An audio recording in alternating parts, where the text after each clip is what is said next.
Hello and welcome back to the channel. So today we are going to talk about the Global Korean Government Scholarship.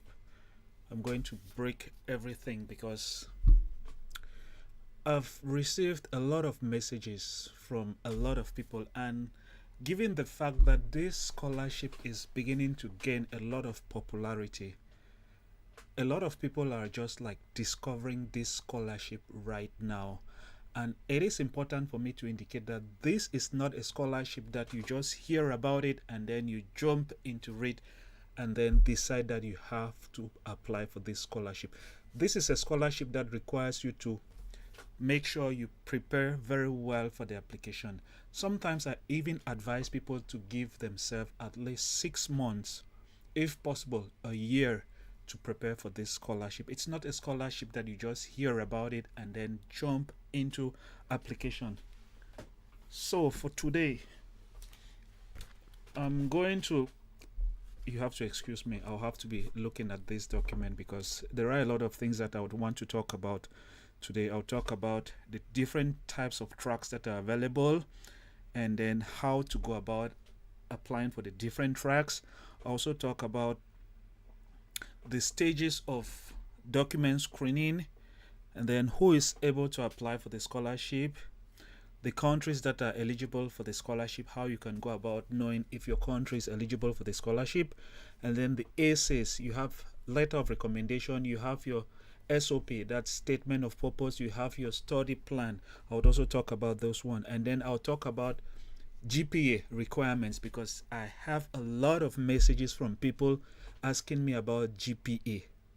And then there is also this thing that they call labeling of documents. We'll talk about it, if it's important or not. Do you need to use a pen or do you need to type it? We'll talk about those things, but there are certain things that are not very important. They cannot really decide on if you're getting the scholarship or not. That being said, let's get into the details of this scholarship. One thing is for certain, a lot of people do not know where to get their information. I already have a playlist of GKS scholarships on my YouTube channel. There is a full playlist for both undergraduate and then graduate students. Let me begin by showing you people that playlist so that maybe, I don't know, it might help somebody, I don't know. Okay, so let's get into that. I guess my screen is shareable. There are 2 pages where you can get information, but I usually recommend this one because this one does not only have information about GKS, it also has information about scholarships from different individual universities in South Korea. So if you go here where it says K scholarships, you would find information about different universities in South Korea and how to go about applying to those different universities for admission. So it is a very important page that I would advise everyone to like make sure they get used to this page. It's very important that you get to understand this page. You don't really need to wait for the Global Korean Government Scholarship, either undergraduate or graduate, which comes just once a year. So we are going to make sure we use this page a lot. It's a very important page. So if you go back to the main page, Study in Korea, there is a section called GKS down here. That's where you can get a lot of information. But before we get into that, it's important that I state that the GKS is a scholarship that is offered by the Korean government, South Korean government. It is a scholarship that is offered by South Korean government for both undergraduate students, that is for those who just graduated from high school and then they want to do their bachelor's degree. It can be a Bachelor of Arts, it can be a Bachelor of Science. And then there is also the graduate scholarship of GKS, which is for graduate students. That's for those who want to do either a master or a PhD. Now, it is important to note that there are 2 tracks as far as the GKS is concerned. There is university track. University track simply means you apply directly to the university that you want to study at in South Korea. And then there is also embassy track. Embassy track means you apply to the embassy, South Korean embassy that is located in your home country. If it happens that your country is eligible for embassy track, but you do not have a South Korean embassy in your home country, you would have to probably go to the nearest embassy, South Korean embassy, the nearest country that is hosting a South Korean embassy. So let's say, for example, I know I have a lot of Nigerians in this channel, but Nigeria has a South Korean embassy. So let's say you're coming from, I don't know, should I say Togo? I guess Togo is right next to Nigeria. And Togo is eligible for embassy track, but they don't have a South Korean embassy in their country. Then they would have to go and deposit their documents at a South Korean embassy in the nearest neighboring country. So they would have to go to Nigeria.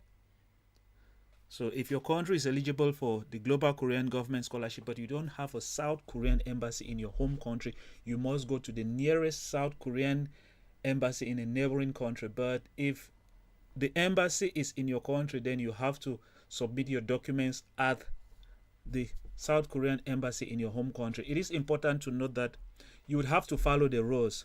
Some embassy might be okay with you depositing your application in person, while others might want you to post your documents. So you must make sure you know the rules and follow the rules. If they want you to post it using a postal service, then you need to post it. You don't have to go there in person. But if they say you can go there in person or you can post, then you can then choose one. You have to follow the rules. It's a scholarship rules. Every scholarship has its rule.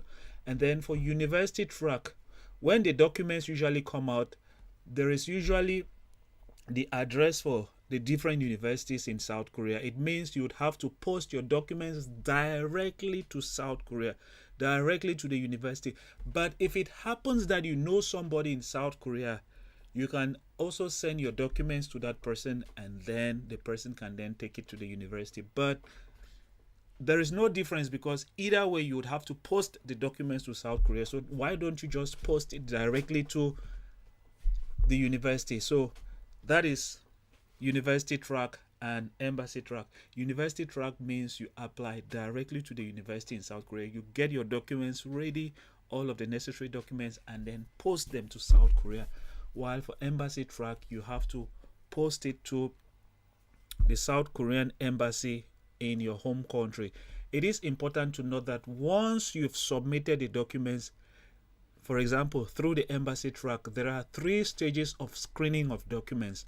The first stage is that they would have to make sure that you've submitted every required document.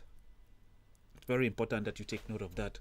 They would check if you've submitted all of the required documents, and then if you meet the eligibility criteria, then they would then decide on an interview. The interview is the first stage. So they would screen your documents for eligibility. If, for example, you meet the required grade points. I know a lot of people are always asking also, what is the required GPA? Before I continue, let me go to the website and then get the different documents. Let's begin from there. So this is the GKS Study in Korea website. Normally, you don't have to wait for the scholarship to be announced. You can always make reference to the past year. Let me see if my screen is being shared. You don't have to wait for them to announce. For undergraduate, they would announce it. This is already August.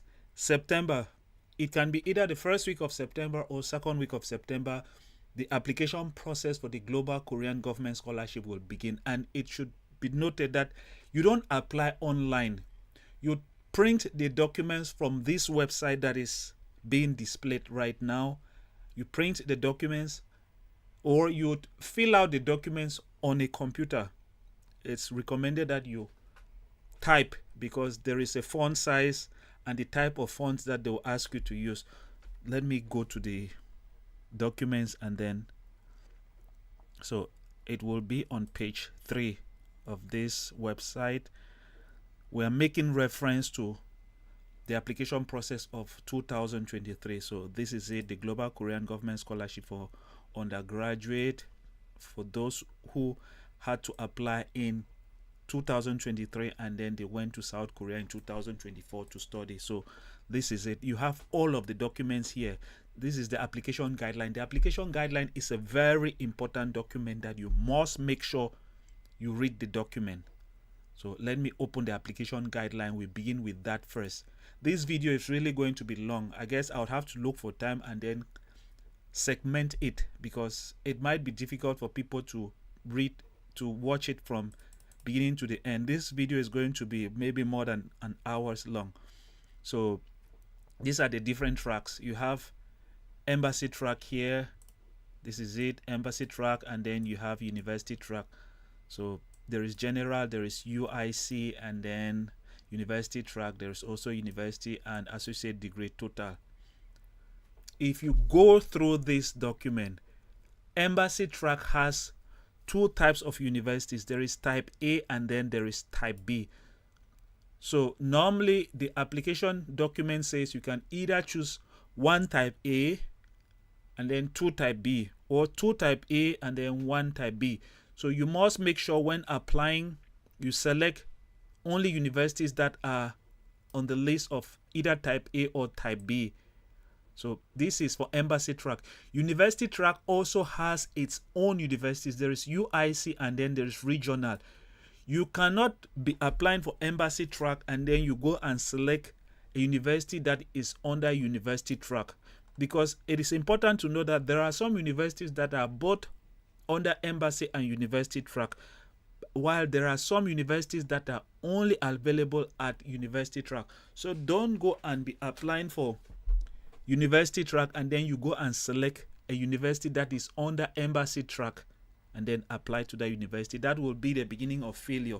So that's why I always tell people, did you read the application guideline, which is a document that, like I was saying from the very beginning, if you're applying for the Global Korean Government Scholarship, give yourself a lot of time. It's important that you give yourself too much time. Like I said, at least a year. Most of the time, people succeed in the Global Korean Government Scholarship the second time because they've given themselves enough time to get to understand the application process and then walk over their essays as well. You don't just hurry, especially when you want to prepare your essays. Essays are things that you can read more than even 20 times and make sure there is no error. Make sure there is enough motivation that can convince someone to give you the scholarship. So it's very important that you know the universities that are under embassy track and the universities that are under university track. Don't go and make a mistake. And then you should also know the countries that are under embassy track. If your country is under embassy track and it's not under university track, it means you can only apply for embassy track. Then there is another thing. If your country is not under embassy track or university track, there is university industrial or industry cooperation. This is it up here. But this time around, under the Global Korean Government Scholarship graduate version, there was no UIC. So I don't know if there would be UIC this time around for undergraduate. With UIC, there is no restriction. It means for UIC, if your country is not under the list of embassy track countries or university track countries, you can apply to study under UIC. So it's very important that you make sure you know if your country is under embassy track or university track and then apply. That's why I said it's very important that you read this document. Without sidetracking, let me go to the section on grades. It's very important. Grades are very important. Let's go down. There is a table down here for grades. That's why I said this page is an important page to read. I hope people can see me live on Facebook. Just give me a second. Let me go to Facebook and then share it on the group. Thank you, Manfred, for sharing.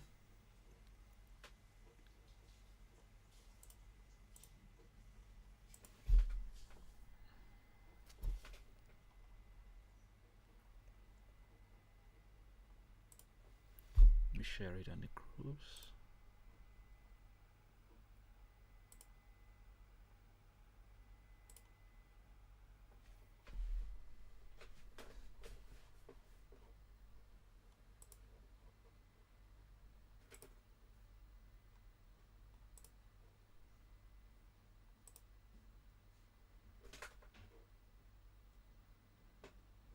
Okay.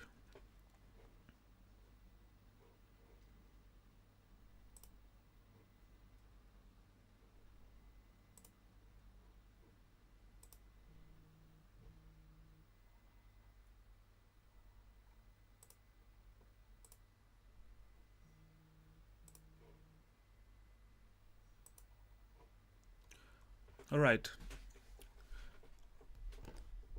The first thing that you need to do when applying for the Global Korean Government Scholarship is making sure that you have the required grade point average, that's GPA. There is a conversion table here. It is on the application guideline document. There is the scale of 4, there is a scale of 4.3, there is a scale of 4.5, and then there is a scale of 5, and then there is the 100 of the percentile scale. For some countries, they have a percentile scale on 100 or maybe on 1,000. If it's on 1,000, it's easy. Just imagine that 1,000 can also be 100. And then if it happens that you are under a scale of 4.0, that's the 4.0 on 4.0 scale point average. You just need to make sure you are within this range. So the highest is 3.97 to 4.0. That means you would have 100% percentile grading. And then this is the minimum that is required. So if you are on a scale of 4.0, the minimum that you should have is between 2.64 and 2.71. That will land you at 80 percentile. That is for those who are under the 4.0. So if your school is using a scale of 4.3, then this is where you would have to check your grade point average. If it's on 4.5, you have to work with this line. And then if it's on a scale of 5.0, you have to make sure you look for your required percentile, because you would be using but the percentile to fill out the application form. You have to convert it to the percentile. It's very important. So make sure you follow this point. If you have a GPA that is within this range, this is the highest from here, and then this is the lowest. If you have a grade point that falls within any of this, that's the lowest and within the highest, anywhere within this range, then you are qualified. You don't need to start thinking about, am I qualified or am I not qualified? There you already know you are qualified. You have to shift your focus now away from the grade point average. You have to now go to the next step, which is your essays. You have to take time to prepare your essays. I cannot explain this enough. I always tell people the essay is very important. Your study plan and your statement of purpose tells a lot about you. They tell a lot about you. If you can articulate yourself well in your statement of purpose and your study plan. To write a study plan, you must make sure you have gone through the university's website and have understood the degree program that you are applying for. Another thing is, people always ask about particular degrees. Where do I know how can I know if there is this or that major? I've received a lot of messages on my YouTube channel about that particular question. People want to know if there is a degree in dentist, there's a degree in medicine, there's a degree in political science, there's a degree in this or that. It's very easy. You go to this website, the Study in Korea website that is run by South Korean government. It is written here boldly.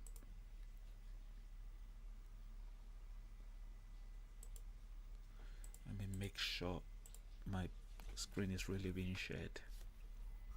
Give me a second, guys. No, the worst thing is to do a video like that and people cannot really see what you're explaining. We'll have to follow the rules. Okay, so that being checked, now I know that whatever I'm sharing, people are able to see it. If you want to know if your degree program is available under the Global Korean Government Scholarship, the first thing that you need to do is come to this website, Study in Korea by South Korean government, and then go down here. There is this file, university information, and also there is frequently asked questions. Those are documents that you must make sure you open and read. You must make sure you read those documents. It's very important that you read those documents.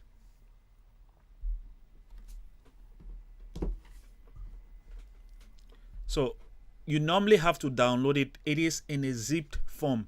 So I'll show you how to unzip it. I have other videos. There is a full list on my YouTube channel. If you go to my YouTube channel, let me just go to my YouTube channel and then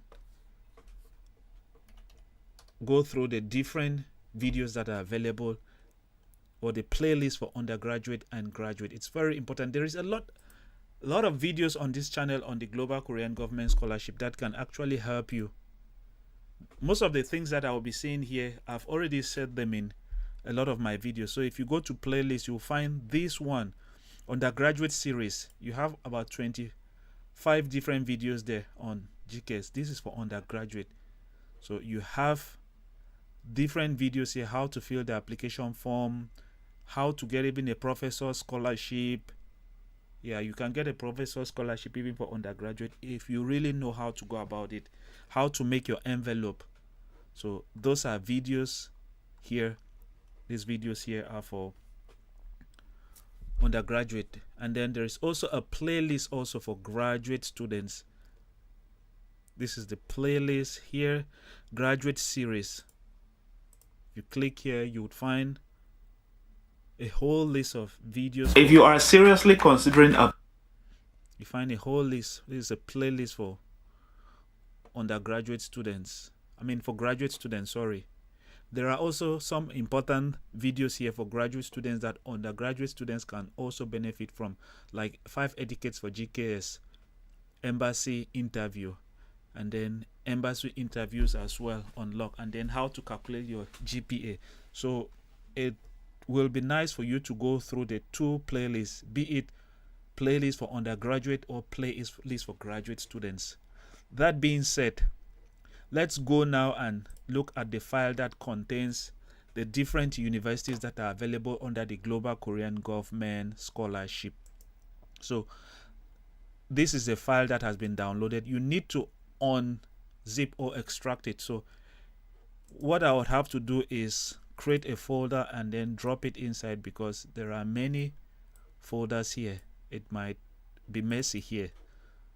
So next thing is to extract all. This is why I said it's important for you to use your computer, because there are certain things that only a computer can do. And then also, what just happened?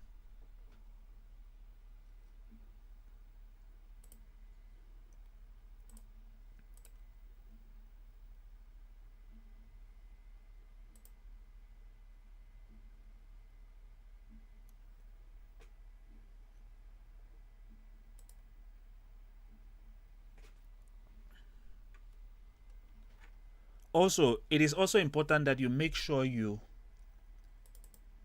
follow another rule, which is age limit. For undergraduate, you must not be older than 25 years, and then for graduate students, you must not be older than 40 years. So this is the file that has all of the universities in South Korea. So the first one is Aju University. If you click inside, you'd find these folders, you'd find these different files. If you want to have information about university contact, this file has university contacts, and then this folder or file, Word file, Microsoft file, has information about the different majors, the degree programs that are available for application. That's the only way you can go about knowing if the university has your major.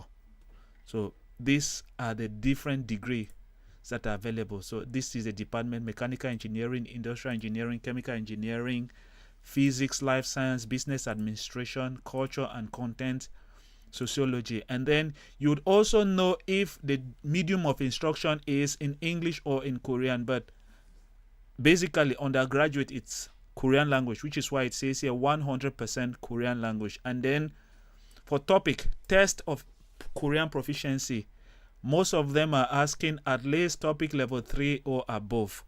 So if you already have a topic score, you stand an advantage of getting the scholarship. But if you don't have this topic score, then you would have to go and do Korean language. And then before you proceed to begin your degree program, you must make sure you have obtained at least topic level 3. It's very important. So this is how you go about knowing if the university has your degree major. So you can begin with the first folder, that's Aju University, with the different degree programs that are available here. If Aju does not have your degree program, go outside and then look. This is Busan University of Foreign Studies. This is in Busan. It also has available departments. If you click there, it will show you the different degree programs that are offered under GKS. So this is Busan, and then these are the degree programs. These are the degree programs. Here you have engineering, entertainment and sports, social science, engineering. So you can like open it to make sure it's bigger for you to see it well. It's very important. Then also medium of instruction. Here it also says 100% Korean. You must have at least topic level 3. Yeah, it's very important. It's super important. So this is how you go about knowing if the university has your degree program or not. You must go through the different folders.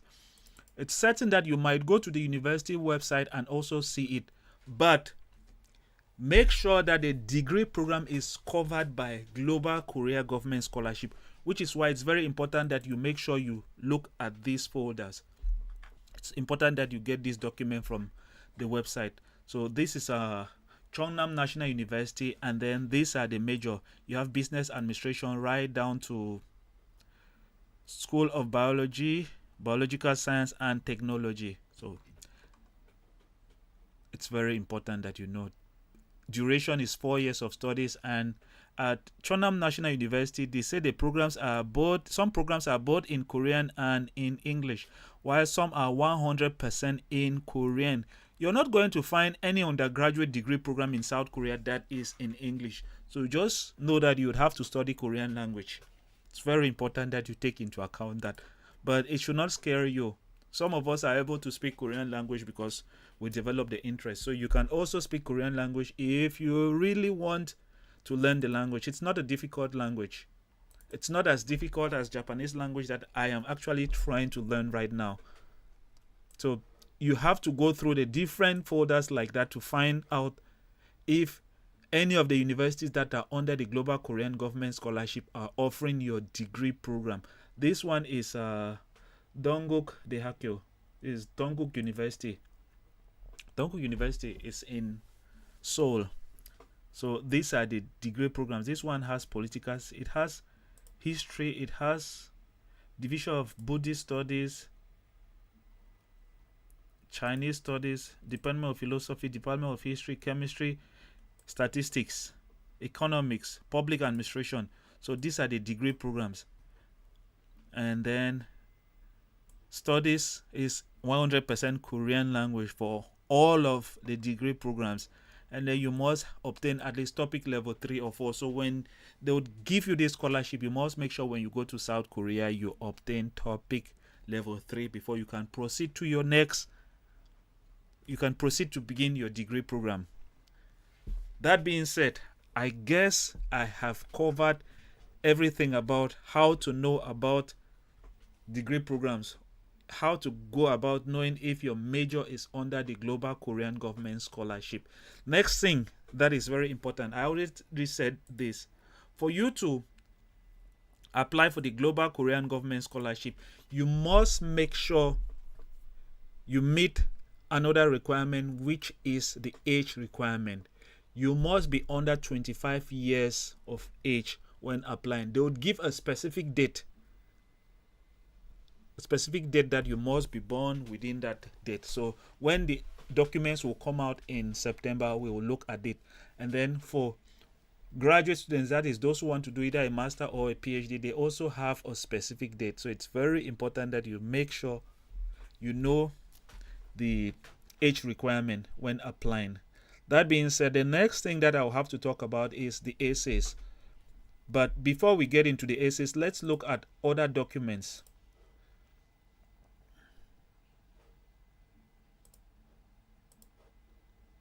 We go back to the Global Korean Government, the Study in Korean School website, and then look for application form.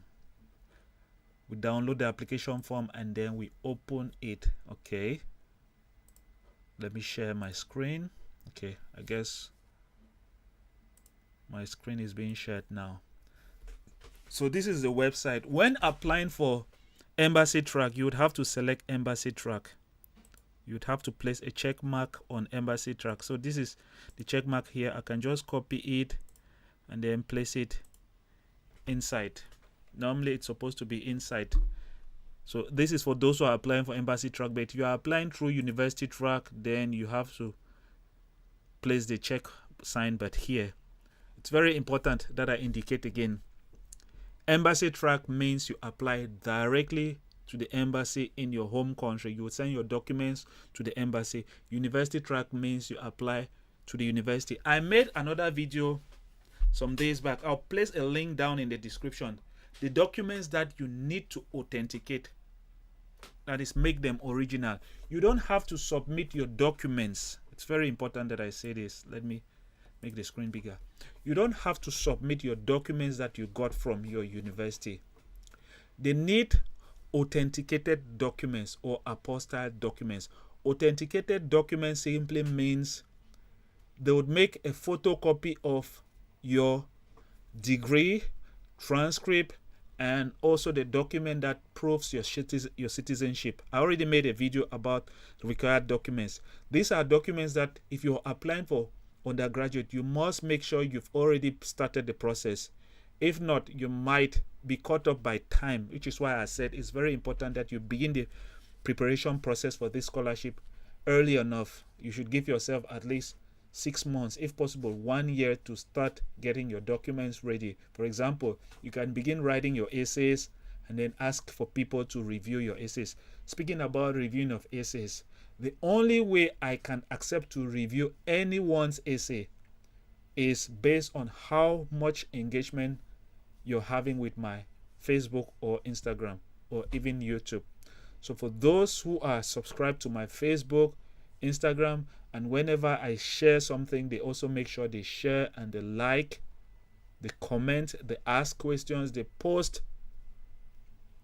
Those are the people who would have the privilege of seeing that I read their study plan, statement of purpose for free.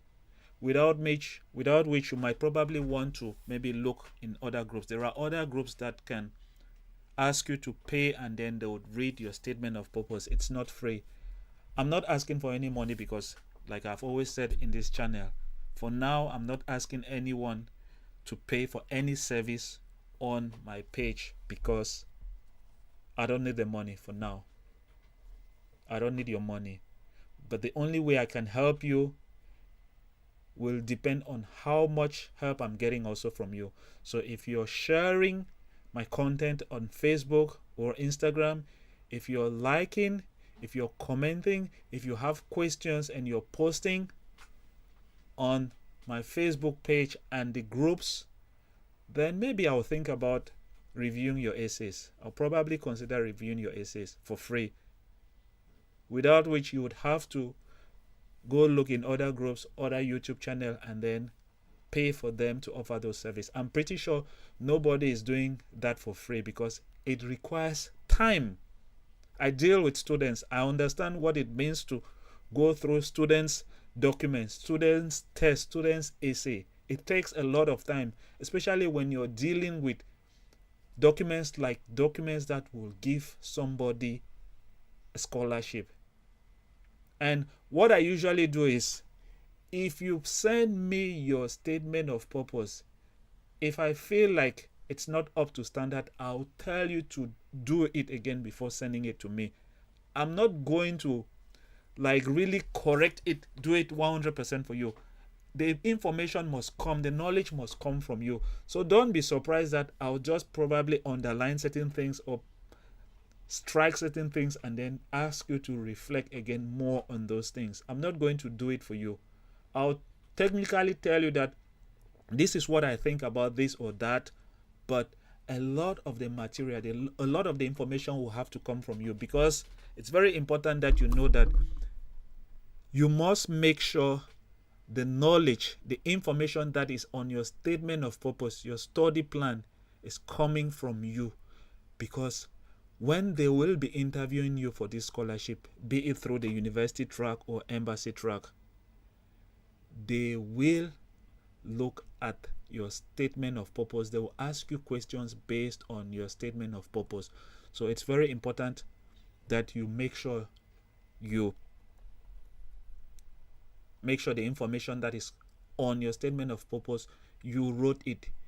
Because, for example, if I should write something for you and you don't take time to read it and understand it, and then they ask you a question based on what they are saying in your statement of purpose, and you're not able to respond, they'll be like, but you wrote this thing, how come you cannot respond to something that you wrote in your statement of purpose? Which is why I always make sure a lot of the material is coming from the students themselves. It's very important that you take into account that. And also, if you're applying through embassy track, there are 3 stages of document review. I was talking about that. This video is really kind of jumped. For embassy track, when you submit your document, they would review the document and then they would probably decide on an interview with you. And then once they've decided on an interview with you, the next step is that they would send your documents to NIEED. If you don't know NIEED, you need to read the application guideline. NIEED will also have to review your documents and then decide on if they are giving you the scholarship or not. And then NIEED will then recommend you now to the universities, the 3 universities that you applied for. And then those universities might probably decide on an interview with you. So it's very important that you know that embassy might have an interview with you. NIEED might also have an interview with you, or they'll just review your documents, and then lastly the university will have an interview with you. But know that you would have an interview with the embassy, and you would also have an interview with the universities. There's no way you can escape that. But if you apply through university track, you would have an interview only with the university. That being said, let's look at the application document. So this is the application form. The first one is the checklist. There is this area you have to make sure you write your name, your family given, and your middle name, your country. You have to type. Please type. Don't write with a pen. Don't print. And then for this one, you have to, for this one, for example, this one is an image. If you check it with a pen, no problem, because you cannot place this tick here. You cannot place a check mark on this one because this one is an image. But the previous ones were usually in the form of a document, not in the form of an image. So you can actually place a check mark on this one. And then I have a full video on the channel on how to fill out this application document. So if you're applying through university track, select university. If you're applying through embassy track, select embassy track. And then we actually talked about, if you go back to this document, if you go back here, if you go right on top in this area, they've said general, overseas, regional, associate. It's very important that you know these ones, and also they also have that information here. General and overseas Koreans, these are the universities, and then UIC, regional, because you would have to select one here. Embassy, is it general? Are you an overseas Korean? If you're applying through university track, is it UIC or is it a regional university or is it an associate degree? You have to know all of that, which is why I said you have to make sure you read the documents, the application documents carefully. You need a picture, of course. You have to write your name. There is a full video on that on the channel. But the reason as to why I had to open this page is because I want us to talk about, I don't know, am I sharing my page? No, sorry. I guess I'll have to take this back.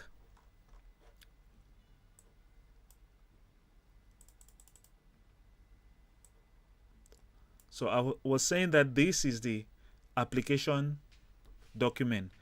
There is embassy and university track. You have to write your name, family, given and middle name, country of citizenship, and then the next thing is you have to check list. You have to select the documents that you've prepared and will submit for scholarship. The first one is the application form. We will look at the application form in this list of documents. And then there is the personal statement. You must write it. There is a study plan. You must provide one letter of recommendation. You must make sure you've already asked for your recommender to prepare you a letter of recommendation. It's very important. If you've already have it, good and fine. The earlier the better. There is an application agreement, and then there is a medical report document that you would have to answer to, and then you also have to provide proof of citizenship, your high school transcript, graduation certificate. If you're applying for associate, there are other documents here. And then if you have topic, you just need to provide a copy. If you have any of the English proficiency, you have to provide a copy. And then this is very relevant. Applicant's passport required for relevant applicants. And then the next thing is, I was saying that when applying for this scholarship, you have to understand certain things. For example, if you're applying through embassy track or university track, you have to select the right one. And then for embassy track, there is general and then there is overseas Korean. This is it.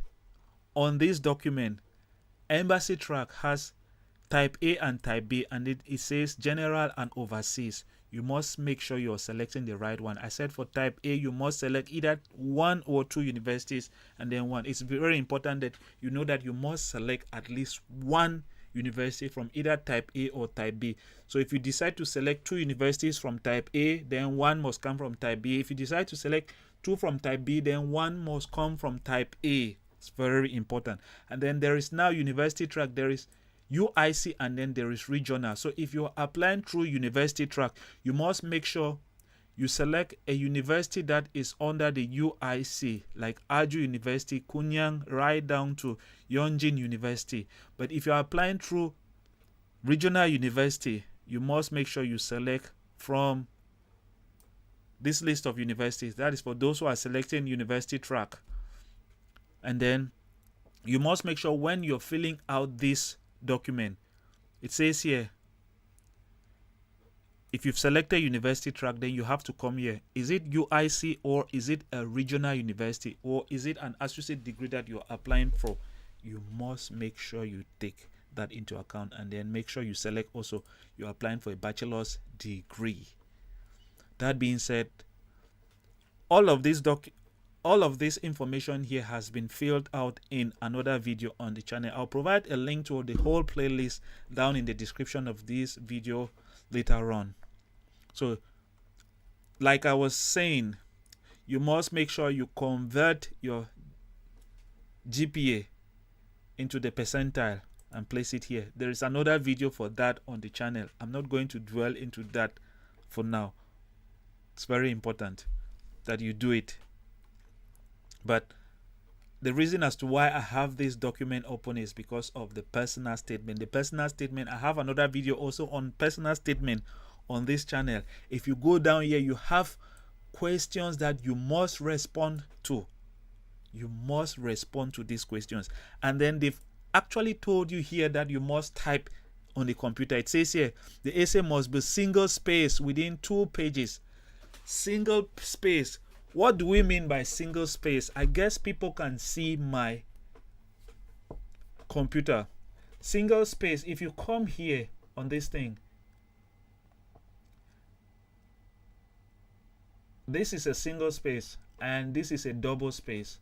So if it's 1.0, it's single space, and if it's 2.0, it's double space. And then they say must be single space within 2 pages. So you must make sure you write maximum of 2 pages. It should not be above 2 pages. And then it's also important to note that after writing, you can delete all of this information. And then they've also said font size should be font style New Times Roman. This is it. Where is New Times Roman? I'm actually using New Times Roman here. I don't know if you can see it here. It's New Times Roman. And then point, that's the size of the font, should be 11. This is it here. You can select 11 here. It's very important.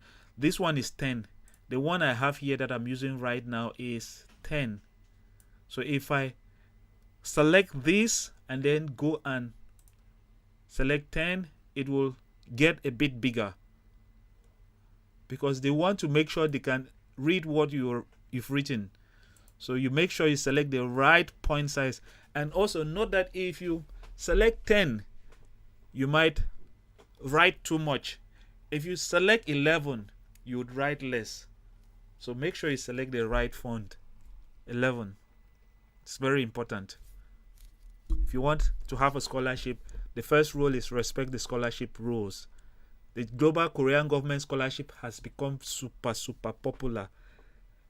For the past years that I've been making videos, one other field of studies that has become very popular is medicine. And medicine is offered only at Seoul National University. Hopefully, they might extend it to other universities, because even my alma mater, Aju University, has a university hospital. Almost every university in South Korea has a university hospital, which means they can actually offer a medicine degree.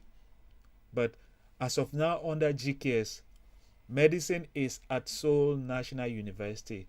But also know that there are other degree programs that you can study under the medical field in most of the other universities. Like you can do nursing and other medical fields in other universities. But as far as medicine is concerned, it is offered under GKS at Seoul National University.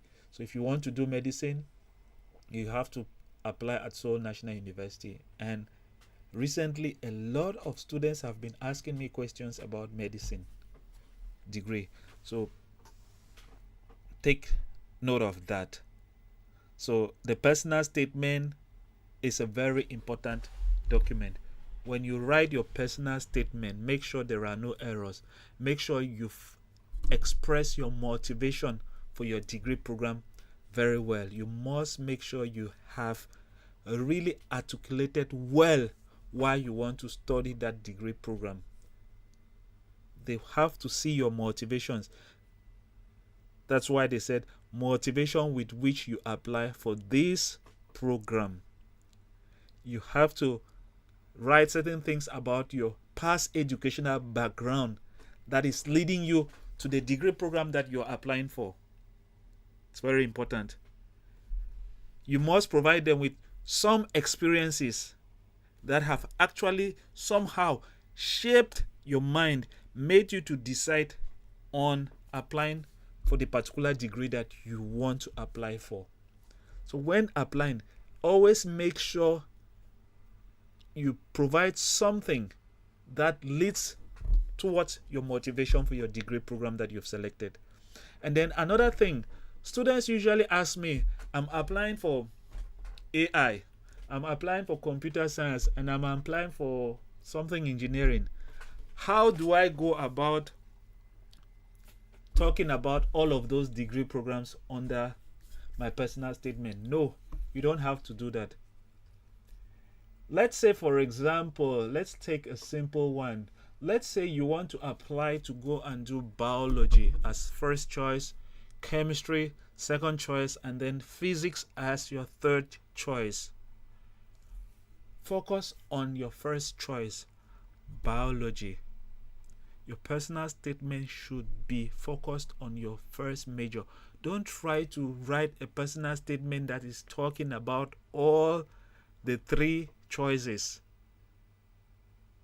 Don't worry about those other ones. Focus on your first choice.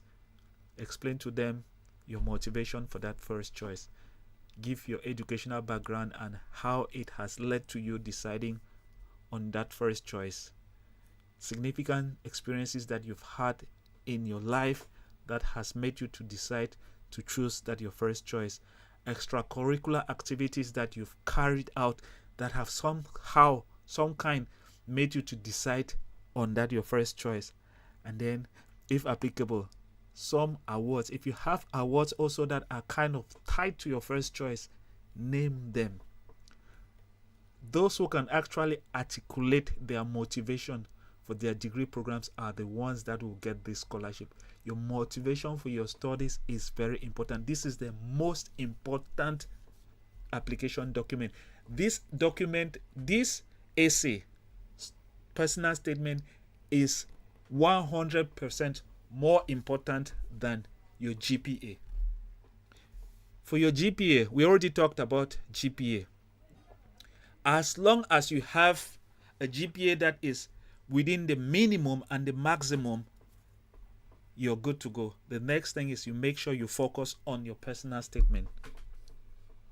Focus on your personal statement and then your study plan. And then another thing, your letter of recommendation. The person that is recommending you is very, very important. The person should speak well of you, especially in academic terms, which is why you don't just have to go and look for any person to give you a letter of recommendation. It should be somebody who knows you, especially somebody who knows your academic background. It should be somebody who knows your academic background. So if you can get it, for those who are coming from a high school, if you can get it from, I don't know, your principal, the head of your school, if you can get it from your classroom teacher, good. Those two people, the first person in your school or your classroom teacher. Your classroom teacher will be very good because your classroom teacher can testify to your knowledge. It's very important that you take into account that.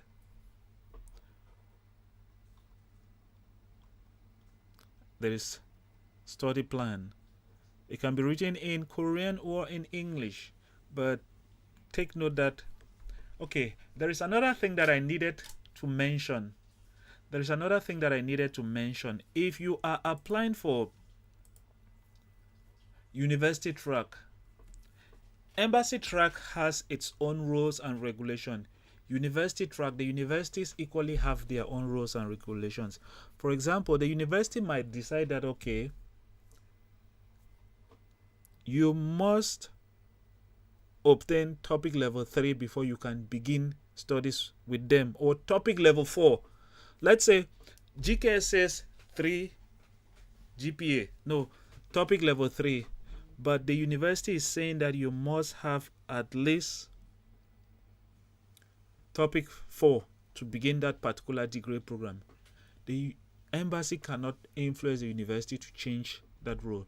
So you must make sure you know the rules that the university has put in place for a particular major and the rules that the embassy has equally put in place depending on the track that you've decided to go for. That being said, the next thing that I think we should talk about is labeling of documents. I think we'll end with that one. Labeling of documents. Normally, if you look at this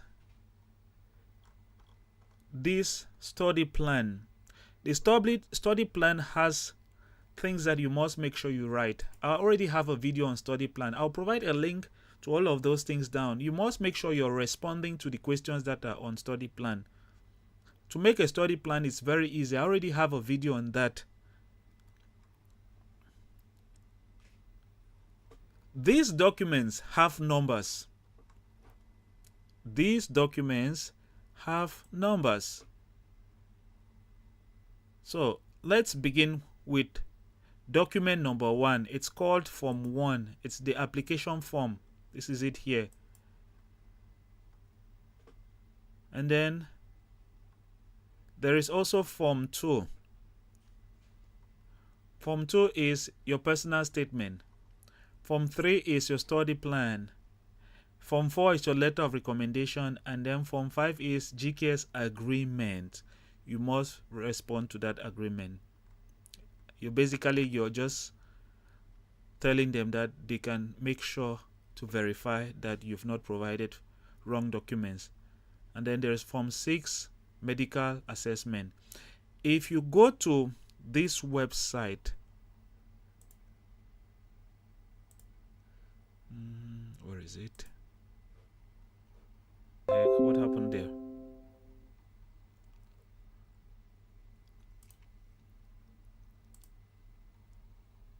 Are we still connected?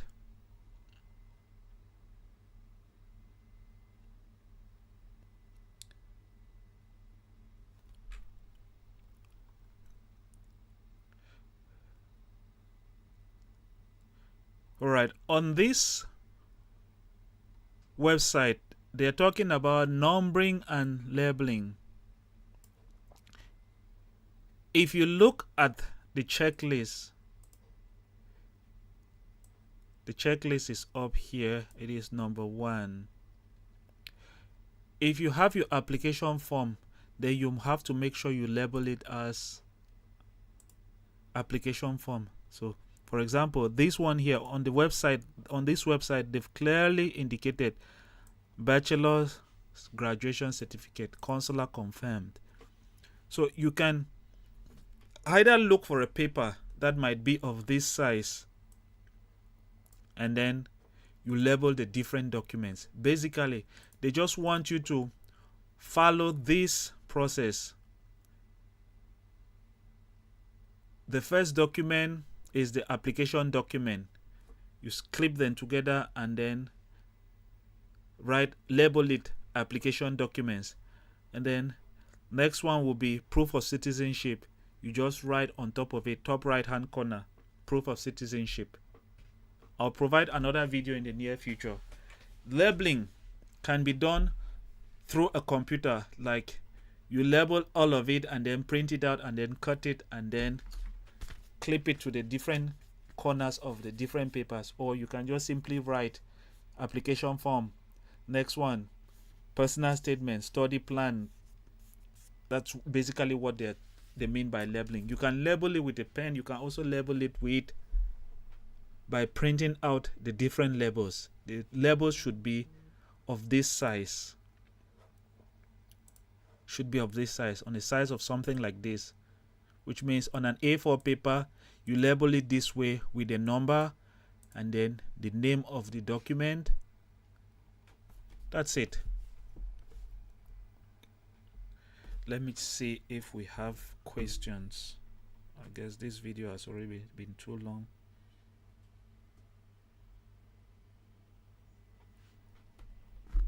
A sample of an SOP, because some of us may be hearing about SOP for the very first time.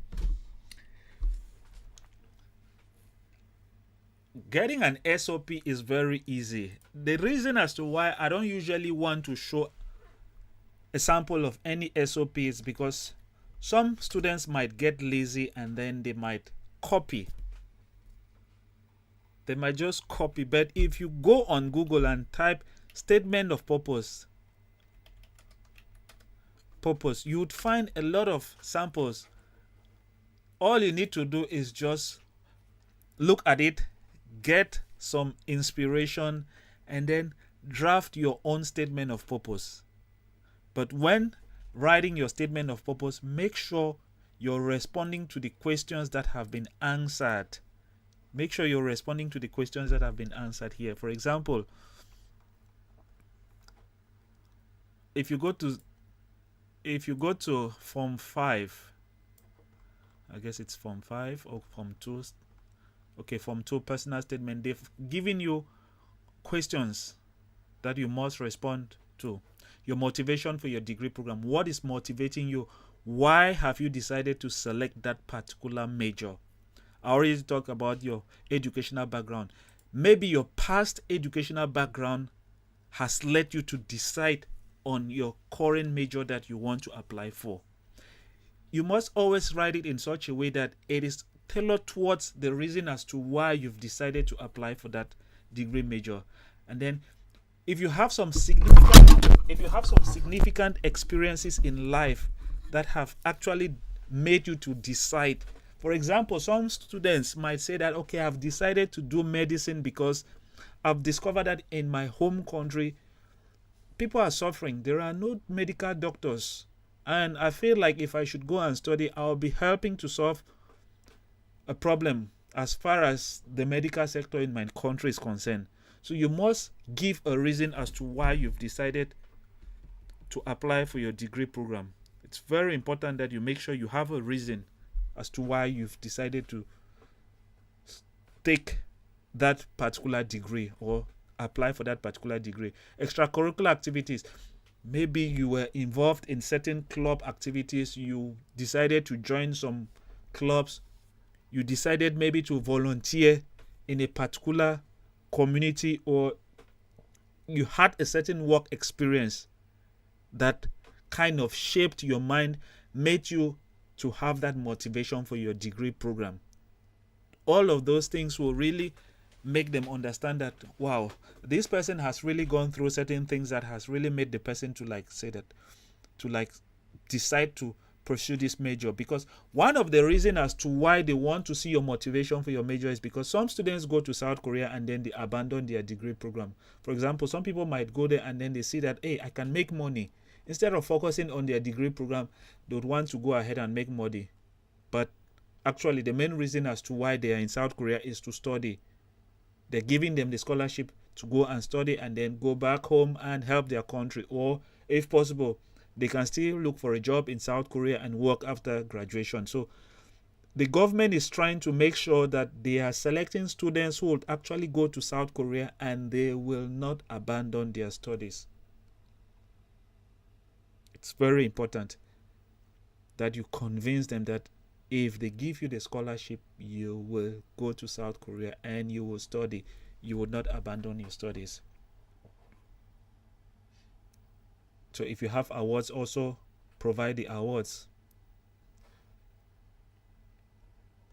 So about SOP, he was asking for SOP. It says 7 great statement of purpose example. So these are examples online that you can kind of read and then understand. There are thousands of SOPs online that you can read and then get some kind of inspiration, get a footing as to how you can go about drafting your own statement of purpose.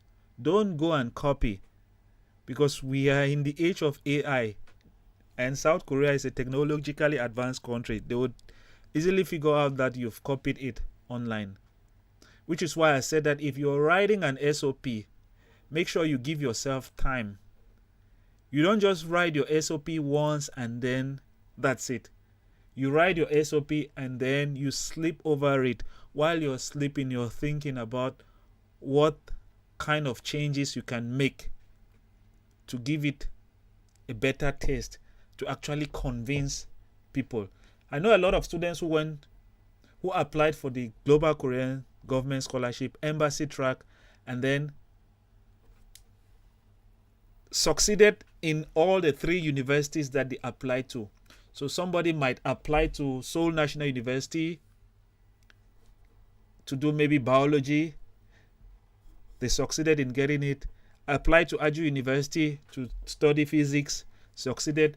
Applied to Busan National University Busan National University to do maybe chemistry, and they had it. And then they now had a problem of choice. Which one should I select? Is it Aju University? Is it Seoul National University? Is it Busan National University?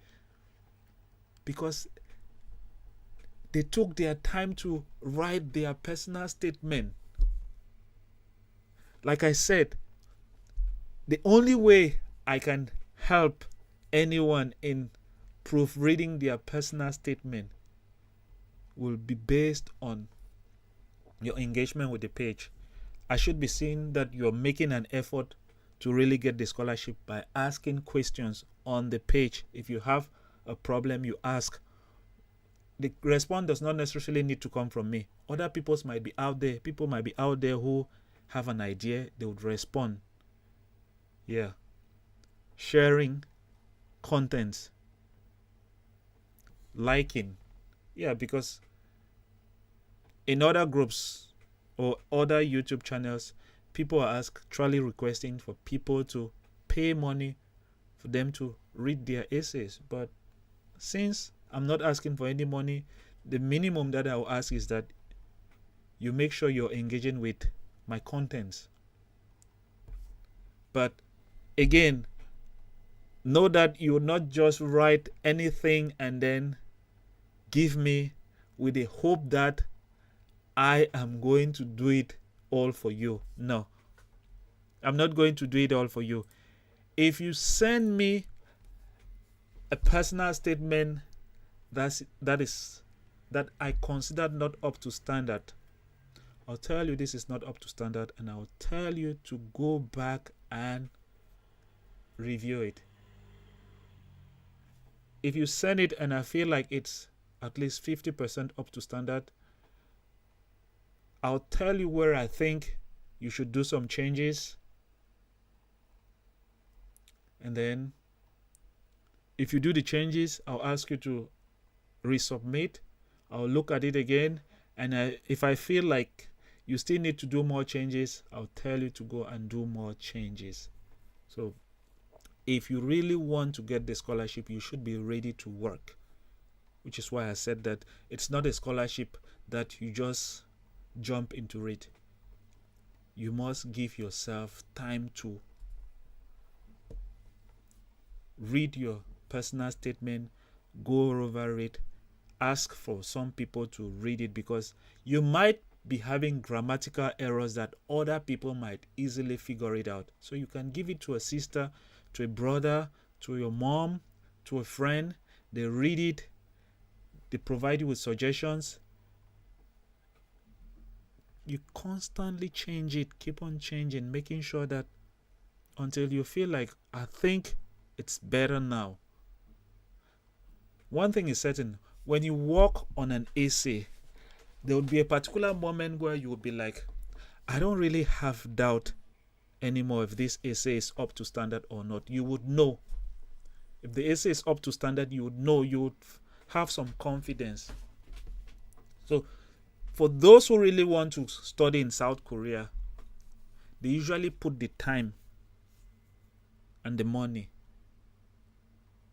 to study in South Korea. So you must make sure you commit your time into the scholarship process. You don't just rush over it. Please, you don't just rush over it. Let me see if I have questions here.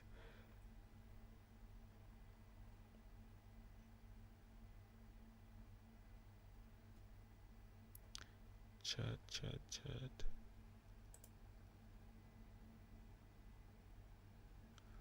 Okay.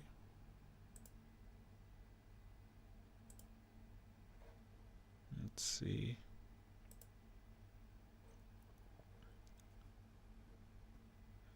Do we have more questions here? So what I usually do is I don't try to provide any personal statement, because if you provide a personal statement, people would copy, and if they happen to ask them questions, provide any personal statement.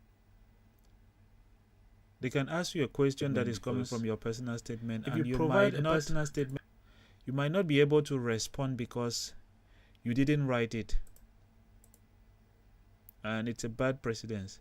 Because when you submit, let's say you apply through Embassy Track, they review your documents and they feel like, okay, you've met all of the requirements. The next thing is they will set an interview, and they will start asking you questions based on what is written on your personal statement. And if you cannot defend what is written on your personal statement, that is a big flaw. It's a very big flaw. That being said, I think I'll end the video here. Let me go to YouTube and see if there are comments on YouTube. I already checked on Facebook. Manfred did ask a question about SOP. I should provide a sample. The best way for you to have a sample is to go on Google and get a sample there. There are lots of samples that can give you an idea as to what you should write.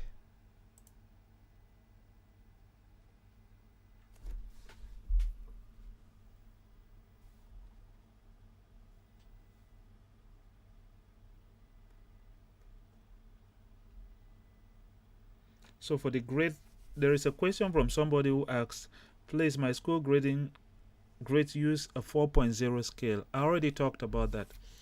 I already mentioned the fact that if your school uses the 4.0 grade on this